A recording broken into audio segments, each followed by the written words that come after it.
If you activate this dimension of energy, other dimensions of life will open up. One thing is, are you ready for those dimensions? Kundalini Yoga in its essence is the most dangerous form of yoga. I'm saying dangerous because it's the most potent also. If you have to jump into an abyss, you should be insane or you should have enormous trust in somebody.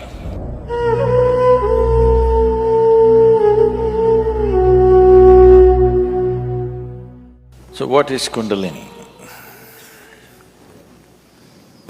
Right now, I'm speaking. This is Kundalini. You are alert and listening. If you are alert and listening, that is Kundalini. A flower is blossoming, that is Kundalini. A dog is barking, that is also Kundalini.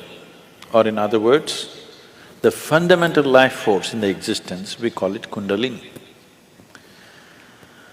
Now, within the system, within the human system, if you look at this as a kind of a life package, it's a piece of life.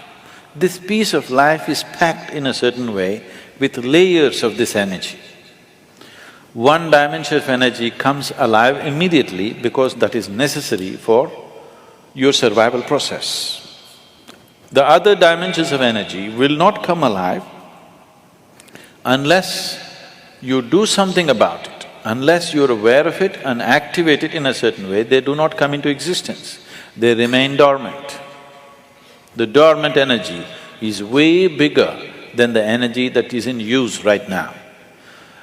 To take care of your survival process, to live a physical life completely, to live a complete physical and intellectual life, you need to activate only about 21 of your chakras.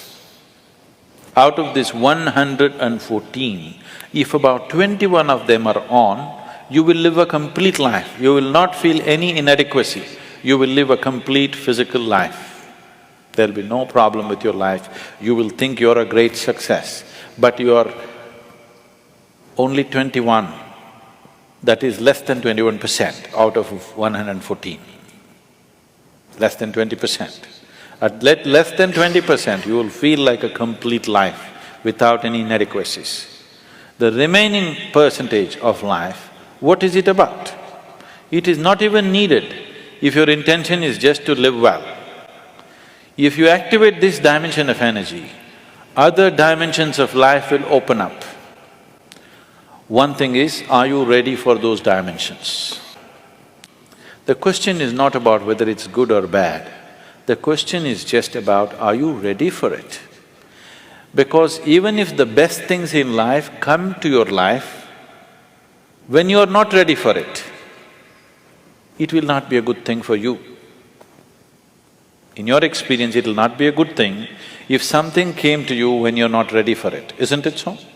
Even if it's the greatest thing, it may be the greatest thing, but it came to you when you are not ready for it, then it is not a good thing, isn't it? So are you ready for it, is the first question. If you're ready for it, what can we do for it? What can we do to activate? There are various ways of doing this, many ways, but the Kundalini Yoga, are people familiar with Kundalini Yoga, practicing or… okay. Kundalini Yoga, I'm not making a comment about anybody, okay?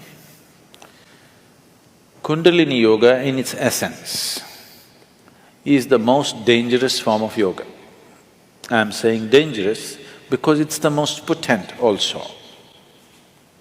What is most potent is always the most dangerous, if improperly handled. There are various kinds of energy in the world right now. Even the electricity is being manufactured produced in so many different ways. One of the ways that we do it is through nuclear reactions, nuclear reactors rather. It is the most efficient way of producing energy that we know right now, but it is also the most dangerous way, isn't it? When things go wrong, they go seriously wrong. When they're going right, it is the easiest And the best way to produce energy on the planet is nuclear energy actually. But when it goes bad really bad, like in ways that you can't fix it. So similarly with Kundalini Yoga, it is the most potent and it is the most dangerous. Without the necessary preparation and guidance, without expert guidance, constant guidance and observation, nobody should ever attempt it. But the problem is, books have been written about it and everybody wants to do the highest yoga. Nobody wants to start with A, everybody wants to start the alphabet with Z. This attitude itself is dangerous. What can be a life-transforming force can become a life-destructive force simply because without the necessary commitment and dedication and focus and understanding, it is being handled. Anyway, about rising the Kundalini. If the Kundalini rises, the dimensions of your life will change so rapidly that you must be willing to make the outside adjustments equally quick. Otherwise, things will fall apart in a big way. In the classical yogic traditions, there is a certain type of yoga we teach for people who live in family situations. There is a certain other type of yoga we teach for ascetics. In Isha we have both the forms. We have ascetic yoga and we have the general yoga. We will never teach you the ascetic form, that is the most potent way to do it. But it will demand a certain dimension of discipline and focus which your regular lives will not allow. If you do that kind of yoga, it will dismantle your outside life instantly. Now this yoga is not designed to dismantle your life, this yoga is designed to make your life happen better. When life happens better, when things happen better, you make more money, your business is going better, your profession is happening better, your generally, unfortunately, your longing to seek the higher becomes slower.